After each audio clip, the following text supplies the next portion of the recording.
Bora pessoal, já vai deixando o seu like aí que o vídeo de hoje está muito bom. Esse vídeo agora da noite é o melhor que tem. As notícias da direita hoje traz grandes atualizações aí. O ministro do STF, Alexandre de Moraes, deu a louca. Ninguém sabe o que está acontecendo no Xandão. Já liberou mais um e dessa vez sou Daniel Silveira. Vou mostrar tudo para vocês aqui.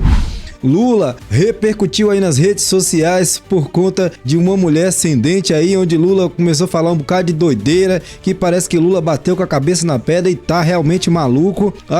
Teve também aqui um discurso do Lula lá no Amapá, onde Lula não falou coisa com coisa, ficou pior do que Dilma, tá todo mundo dando risada. Olha, tá uma verdadeira maluquice no cenário político. E também Bolsonaro aperta o sapato aí de Alexandre de Moraes, pedindo aí provas do chamado inquérito do golpe. Deixa seu like, se inscreva, vamos acompanhar. Já começando por aqui, tá pessoal? Tem ali as pautas que eu deixo separada, mas vamos começar já por aqui. Eu já comecei vendo aqui o vídeo do Gaia um pouco antes, eu confesso que eu tava morrendo de rir, mas eu falei, não, esse vídeo eu preciso ver com a galera. Deixa seu like e vamos! Eu nunca pensei que eu fosse dizer isso, mas o Paulo Pimenta, conhecido como Montanha na lista do Odebrecht, tá fazendo falta pro PT, pro governo do PT. Vocês se lembram, ele era o antigo secretário da comunicação, foi envolvido em alguns esquemas de supervalorização de algumas licitações, né, as superlicitações, que ainda vai ser investigada, e esse escândalo pegou tão mal que ele teve que suspender. O trabalho dele tava tão ruim como o secretário da comunicação do Lula, e o PT todos sabiam disso, né, sabia, porque o Lula tava com a rejeição muito alta, então só podia ser culpa da comunicação. O Lula é maravilhoso, se as pessoas não estão amando o Lula, porque a comunicação não tá mostrando o quanto ele é maravilhoso. E aí o Lula deu um pé na bunda dele, mandou ele lá pra Rio Grande do Sul, fez ele um tal de ministro temporário do Rio Grande do Sul, que foi um outro desastre. O desastre foi tão grande que ele foi obrigado, o Lula, a buscar o Paulo Pimenta de volta, mas alguns meses depois, pé na bunda do cara. Paulo Pimenta tá agora lá na Câmara dos Deputados como deputado federal. E aí, o Lula escolheu o salvador da pátria, o Sidônio. E o Sidônio decidiu, tem que botar o Lula pra rodar o Brasil e falar muito. Cara do céu. Se tinha duas coisas que o Lula não poderia fazer, porque a rejeição dele já estava alta, era botar ele pra falar muito e rodar o Brasil. Primeiro, roda o Brasil, fica aquela coisa, né? Ninguém aparece pra vê-lo, pega muito mal. Como a gente viu que aconteceu em alguns estados. E quando ele fala muito, sai esse tipo de coisa aqui, ó. O Lula falando virou um show de horror. Calma, se preparem pra dar risada.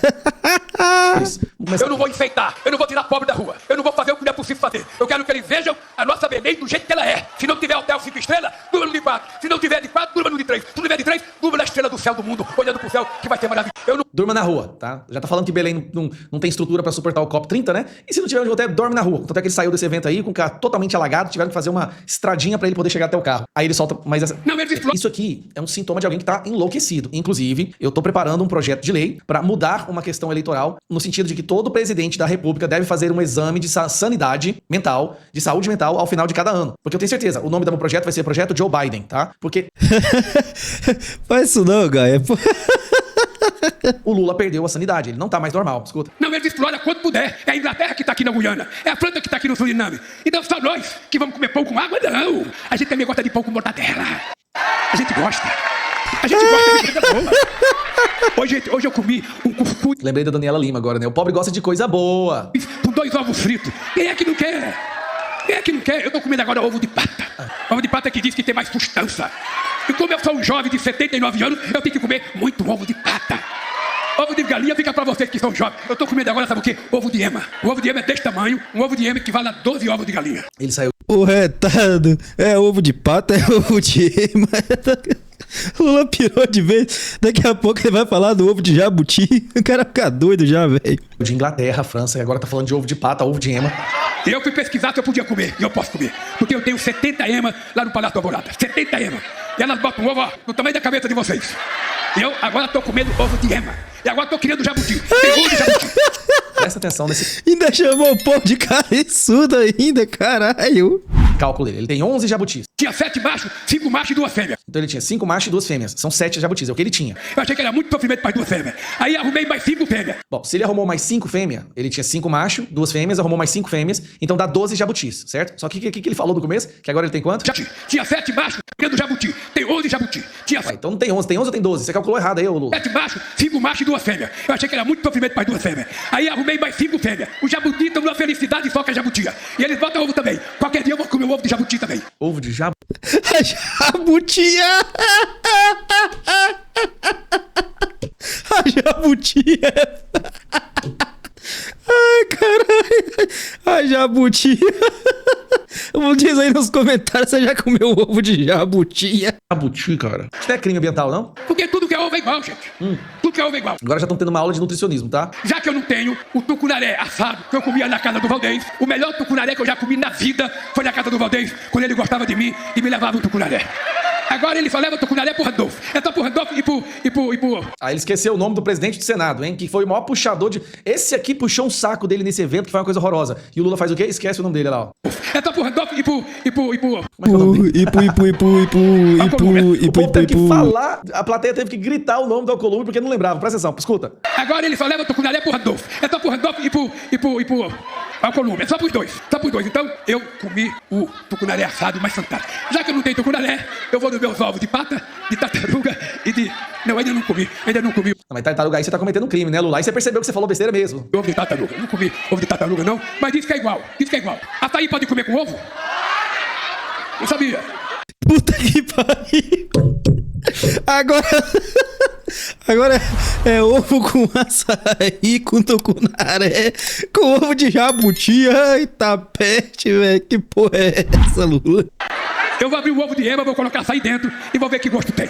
Gente... Ele superou a Dilma. A gente tá com... Eu vou te falar, tem muita gente acreditando que ele tá com algum problema nessa queda que ele teve, que ele bateu a cabeça. Algum curto-circuito aconteceu ali. E por isso que eu tô entrando com um projeto de lei, porque nós vamos... Cara, tem que ser um requerimento, tem que ser feito um exame de sanidade no Lula. Nós estamos passando por um Joe Biden. Lembra do Joe Biden? Que ele tava tão gagá, tão senil, tão cognitivamente incapaz, que os Estados Unidos começou a entrar em colapso, né? O Lula tá no mesmo jeito. E urgente a gente precisa fazer um exame de sanidade nesse cara. Agora vamos aqui pro próximo vídeo, que é Lula falando sobre os desdentados aí. Bora ver. Disse durante o evento no Amapá que o governo estuda criar um projeto para dar gás de graça para 22 milhões de famílias. No discurso, Lula também criticou o preço de venda do gás na comparação com o que a Petrobras cobra das distribuidoras. Estamos discutindo um projeto, já está quase tudo pronto. Esse aqui tem responsabilidade, está um projeto quase pronto para a gente entregar. Ele vai falar dos desdentados aqui também. Calma lá, viu? Pegar gás de graça para 22 milhões de famílias desse país. Porque para nós o gás faz parte da cesta básica. E as pessoas não podem. O gás sai da Petrobras por R$36. A Petrobras entrega o gás perto da distribuidora a R$36. Ela chega aqui por quanto que é o botijão de gás? 100 e? Não é possível. Bom, e durante esse mesmo evento, Lula fez outra promessa. Quantos anos você tem? Quantos anos? Eu tenho 59. É um broto, gente. É um broto. Hoje deixa eu falar com... Ih, Janja, segura, viu? Cuidado, viu? Quando tu tá dando mole vendo o papo aí, o senhor pegador de ovo de jabuti aí já tá de zóio aqui, ó, hein? Coisa pra você. Falar uma coisa pra você. Você sabe que eu sou pernambucano, de uma região muito pobre, e uma coisa que me fez criar um programa chamado Brasil Sorridente é que toda... Lula com esse velho caô dele, né? Lula milionário, não sei quantos anos, fica nessa... que é probe, não é nem pobre, é probe. Uma vez que eu ia num comício, sobretudo no Nordeste, nas pessoas mais pobres, eu via muita gente sem dente. Muita gente. E a pessoa que perde o dente, ela não pode comer carne boa, não pode mastigar uma castanha, não pode... Sabe, a pessoa fica e não pode nem sorrir. Tadinha da moça aqui. Uma mulher já não sabe mais nem o que fazer depois que o Lula falou isso. Acho que ela tá tentando ali, agora o mínimo possível, abrir a boca. Cara, deixou a mulher toda sem graça, cara. Nem sorrir. Como você é uma senhora de 50 anos, você já não tem vergonha. Você abre a boca, fala, não tem vergonha. Mas não é correto. Então eu queria aqui, na frente de todo mundo, falar com o meu querido governador. Governador, faça uma campanha para todo mundo que tiver problema dentário, procurar o dentista. Porque aí a pessoa vai ficar mais bonita, vai ficar mais simpática, sabe? Vai até namorar quando arrumar um namorado. O Piotr, primeiro ele fala que criou um programa Brasil Sorridente que, pelo visto, não funcionou. Depois ele expôs a senhora ali no palco, falando sobre esse programa, dizendo que ela precisava de cuidados dentários. Tá complicado, tá preocupante aí a... Sabe aqueles programas de auditório do pior nível que exploram a miséria alheia? O Lula virou um animador de auditório, do pior tipo de programa. É você pegar uma pessoa dessa e expor assim, uma senhora como essa, publicamente, tá indo pro país inteiro. Pra quê? Se você quer resolver o problema, não precisa expor. Se quiser mostrar ela depois, sim, com, sei lá, uma dentadura, prótese, não sei exatamente qual é o tratamento. Agora, pra que fazer esse tipo de coisa? Sem contar que, como você lembrou, o programa anterior não funcionou. Qual é a chance desse novo funcionar agora? E ele disse assim pro governador, faz aí um programa para as pessoas sentirem... Peraí, o que isso quer dizer? Aí ele prometeu agora gás para todo mundo. Tá quase pronto. O governo não pode mais gastar porque ele já exagerou no gasto. Vamos voltar a outra questão. Ele tem um problema. O Congresso está dizendo, não dá mais para fazer gasto. Você acha que Lula tá preocupado com gasto? Lula quer saber de tentar se reeleger. Agora vamos partir aqui para a próxima notícia. Tem essa bomba aqui também do senador americano. E depois nós vamos ver aí, tá? A notícia aí do Moraes que liberta aí, né? O Daniel Silveira. Até já esqueci já, depois do ovo de jabutia. Vou colocar logo aqui a do Daniel Silveira, né? Depois nós vamos ver a outra aqui. Escreveu, tanto que eu fico feliz com essa notícia que acabou de sair. Uma das maiores injustiças cometidas por essa ditadura do judiciário. Talvez a pessoa que mais sofreu na pele esse ódio que se instaurou dentro das instituições democráticas contra aqueles que pensam diferente, que é o Daniel Silveira, acabou de receber a liberdade condicional. Ele pode retornar pro semiaberto. Acabou de sair essa notícia. Moraes autoriza o Daniel Silveira a retornar ao semiaberto, mas nega indulto. Tudo bem, negou o indulto, mas voltou pro semiaberto, vai poder voltar pra casa dele, dormir com a esposa dele. E aí que eu falo pra vocês, pessoal, as coisas estão mudando. O objetivo do Alexandre de Moraes era fazer com que o Daniel Silveira apodrecesse na cadeia, como uma lição, como se fosse um caso de amedrontar. O alvo que foi usado pra intimidar todos os outros que se atrevam a falar o que pensam nesse Brasil. Mas olha que coincidência. Justamente no último dia em que o Pedro Vaca, da Comissão Interamericana de Direitos Humanos, está no Brasil, no último dia, o Alexandre de Moraes libera o semiaberto por Daniel Silveira. Daniel Silveira foi talvez ele e Felipe Martins foram os nomes mais citados por todas as pessoas que fizeram denúncia para o Pedro Vaca. Felipe Martins e Daniel Silveira, os nomes mais citados. Afinal de contas, o Daniel Silveira pegou 9 anos, foi condenado a 9 anos por palavras. Palavras. Corruptos não pegam isso. Falar nisso, a corrupção não existe mais no Brasil. Ninguém é preso por corrupção. E o caso dele foi esmiuçado. O Paulo Faria, advogado do Daniel Silveira, que também teve, né, a oportunidade de fazer uma denúncia pro Pedro Vaca, explicou ponto a ponto todas as atrocidades, todos os crimes cometidos por Alexandre de Moraes contra o Daniel Silveira. E olha só, arregou porque sabe que vai vir muita paulada, mas vai vir muita paulada por fora e aqui dentro as coisas vão começar a cair nos eixos novamente. E aí, antes do Pedro Vaca ir embora, o Alexandre de Moraes libera o Daniel Silveira pro semiaberto novamente. Agora, o curioso, e os corruptos que não estão sendo presos? Porque, querendo ou não, a matéria é essa aqui, ó, que a gente vê todas as horas, todos os momentos do Brasil. O Brasil tem sua pior nota em índice de percepção de corrupção em 2024. A pior nota. Lembrando, o STF brasileiro emitiu em torno de 40 mil decisões só no ano passado. 40 mil. Nenhuma decisão é pra prender corrupto. Não se prende corrupto. De 70 mil decisões, não existem decisões pra prender corruptos. Acredite ou não, porque não existe corrupção no Brasil. Tá tudo bem. E o que aconteceu com a percepção da corrupção? Tá aqui, ó. Aumento da percepção de corrupção piora a posição do Brasil no ranking de transparência internacional. O Brasil é hoje um dos países vistos por próprios brasileiros como um dos países mais corruptos do mundo. E o que a PF tem pra falar disso tudo? Vamos trazer a PF. PF atribui queda do número de prisões por corrupção à decisão do STF. Presta atenção. A Polícia Federal, a cúpula da Polícia Federal, diz, eles, não sou eu, eles dizem que a nossa Suprema Corte é a responsável pela queda de prisões por corrupção. Corrupção não se prende mais. Palavras, 12, 14, 17 anos de prisão. Mas eles estão certos, né? Eles estão defendendo a democracia. O importante é defender a democracia. Qual que é o risco para a democracia? É o crime? É a corrupção? Não. É gente que quer falar o que pensa. Quem são esses atrevidos que acham que pode pegar a internet e falar o que eles acreditam, defender os seus valores e princípios, questionar autoridades do Brasil, né? Cantanhade de...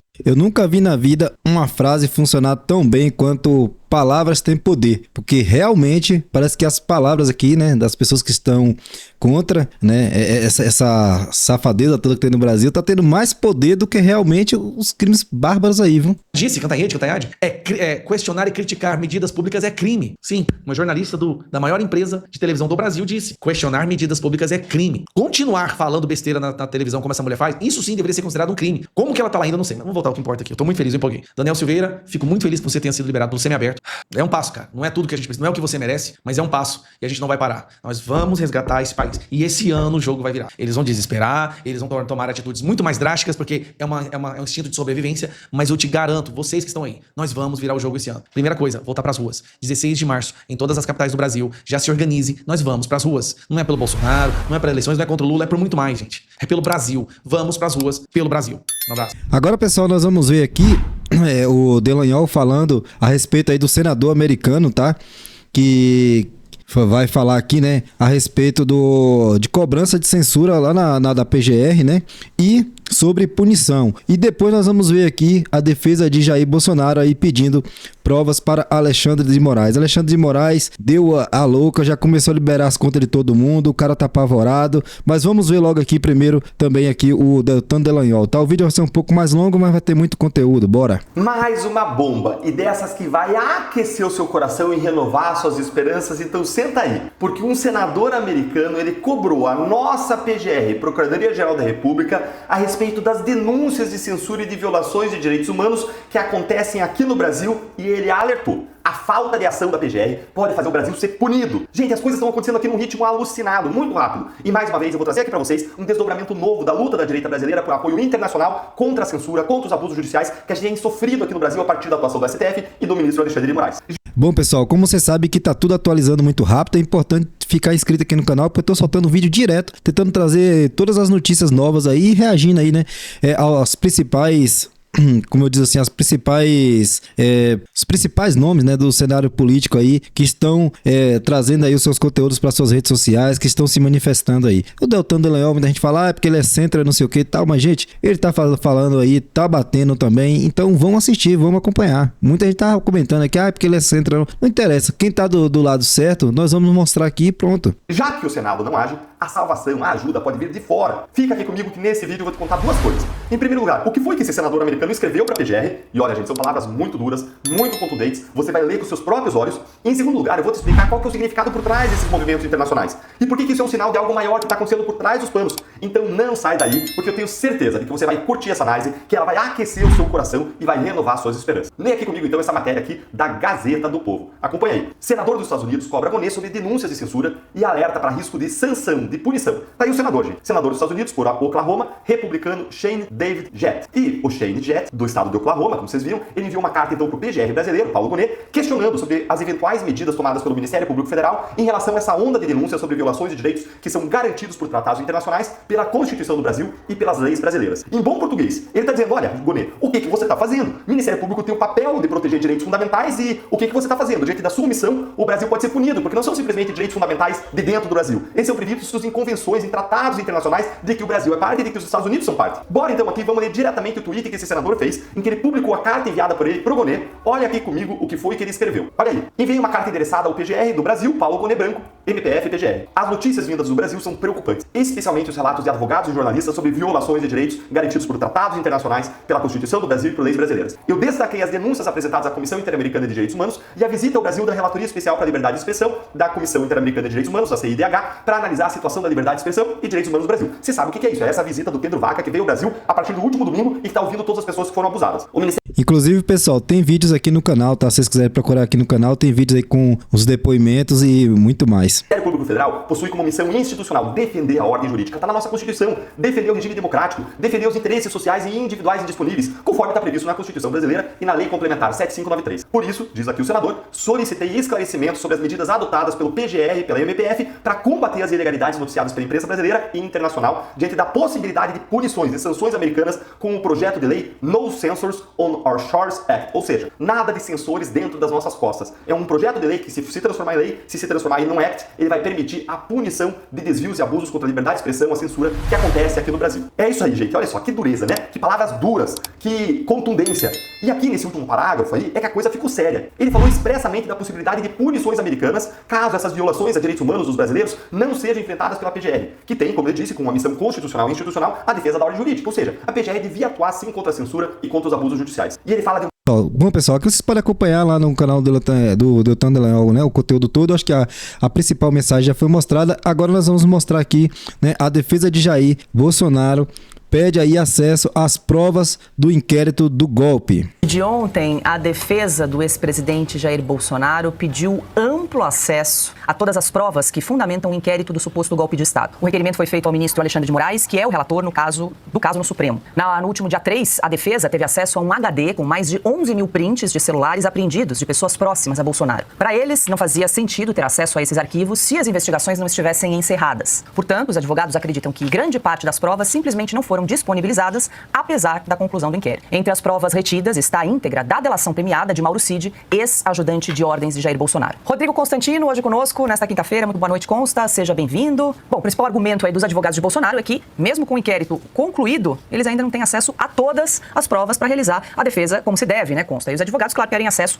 a tudo, a todos os documentos, inclusive a íntegra de todos os depoimentos prestados pelo Mauro Cid. Muito boa noite. Boa noite. Com toda razão eles querem isso, né? Boa noite à nossa ilustre bancada aí, boa noite a toda a nossa qualificada audiência. Veja, tudo envolvendo essas investigações do 8 de janeiro, tudo gira em torno de uma narrativa fajuta e de um verdadeiro golpe que foi dado. Foi dado pelo próprio STF, em conluio com alguns da cúpula militar e a velha imprensa que ajudou a espalhar uma narrativa falsa. Por exemplo, o Mauro Cid, peça central nessa narrativa, né? Ele não é um delator, né, no conceito tradicional de uma delação premiada, ele é um colaborador, ele não está sendo imputado nenhum crime a ele a princípio. Ele já disse em mais de uma ocasião que ele nunca usou a palavra golpe. Então tudo é distorcido e vazado de forma seletiva para a imprensa para poder criar uma narrativa minimamente convincente na cabeça do sistema, que deu o verdadeiro golpe, mas que não vem convencendo muito a população. Tanto é que algumas pesquisas mostram que ninguém acredita de fato nesse golpe. golpe. Então, a defesa do Bolsonaro tem todo o direito de pedir acesso, por exemplo, a essa colaboração do Mauro Cid na íntegra, para ver o que efetivamente foi dito lá. Por que a Globo tem acesso a doses homeopáticas vazadas, mas a defesa de Bolsonaro não pode ter acesso na íntegra? Muitos outros inquéritos correm em sigilo, o meu mesmo, por exemplo, sendo que um passarinho me contou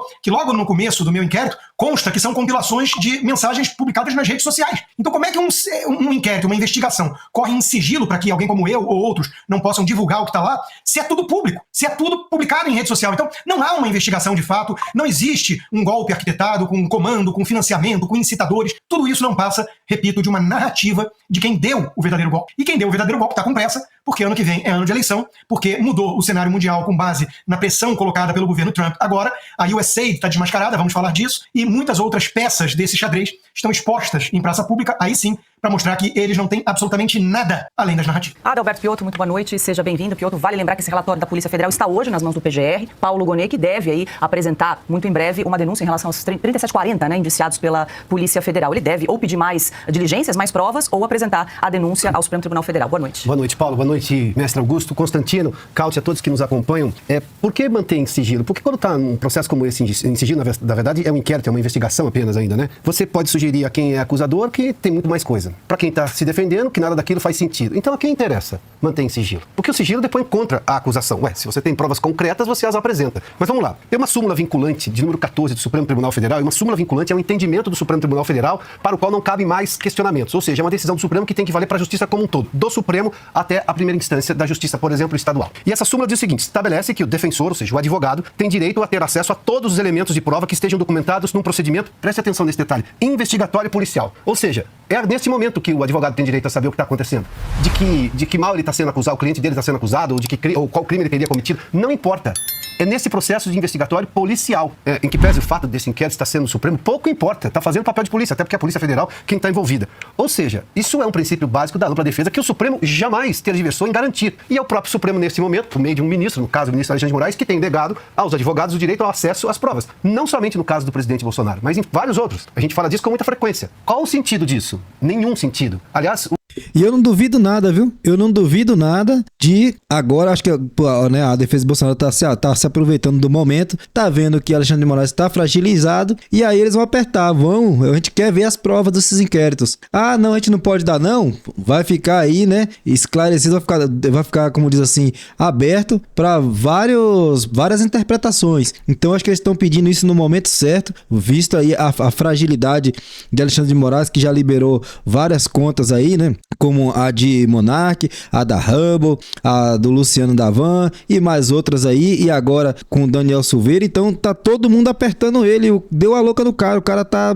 ele não tá nem disfarçando mais, toma aqui, ó, libera todo mundo aí antes que o bicho pega, e não tá nem aí. O que isso tem de bom? Absolutamente nada, muito pelo contrário, depõe contra a democracia brasileira. Ou seja, não estamos com as instituições funcionando plenamente no país. Não, elas não estão normais. Augusto Nunes, muito boa noite, seja bem-vindo. Boa noite, Paula, nossa chefe, meu amigo Piotto, grande Constantino, meu parceiro, Caute, amigo, boa noite a você que nos acompanha. O Alexandre de Moraes, como vítima, conhece tudo que é relacionado ao inquérito, às investigações. Como ele é o investigador, ele conhece tudo que está no processo. Como ele é também o juiz, ele sabe tudo o que está no processo. Ele só não sabe o acusado. Ele enfeixa todos os papéis. Não só, então, o Alexandre de Moraes é o dono disso aí. Onde é que está o direito de ampla defesa? Onde é que está o devido processo legal? Ele agora acusa, faz as acusações que quiser, e o acusado não tem sequer o direito de saber quais acusações são essas. Essa situação já dura quanto tempo, Piotto? Já são anos. 6 anos. Anos. Até quando esse pessoal vai achar que isso é normal? Não é normal, é uma violência. É uma violência semelhante, nenhum exagero, aos processos de Moscou, ao que fez o Saddam Hussein para consolidar-se no poder, né? Quando ele acusou um monte de gente que estava no Congresso do partido. Os caras foram retirados de lá, daí a pouco foram condenados à morte. É isso aí. Agora, por quê? O que é que dá esse direito ao Alexandre de Moraes? Como é que ele justifica esses papéis que acumula e nega ao acusado o principal, a essência da coisa? Ele é acusado do quê? Então está na hora de acabar com isso ou acabar com o Supremo, porque isso não é tribunal que preste. Disse tudo aí, viu? Disse tudo, deu a voz, tá aí com toda a razão aí. Realmente tem que acabar com esse negócio que tá demais.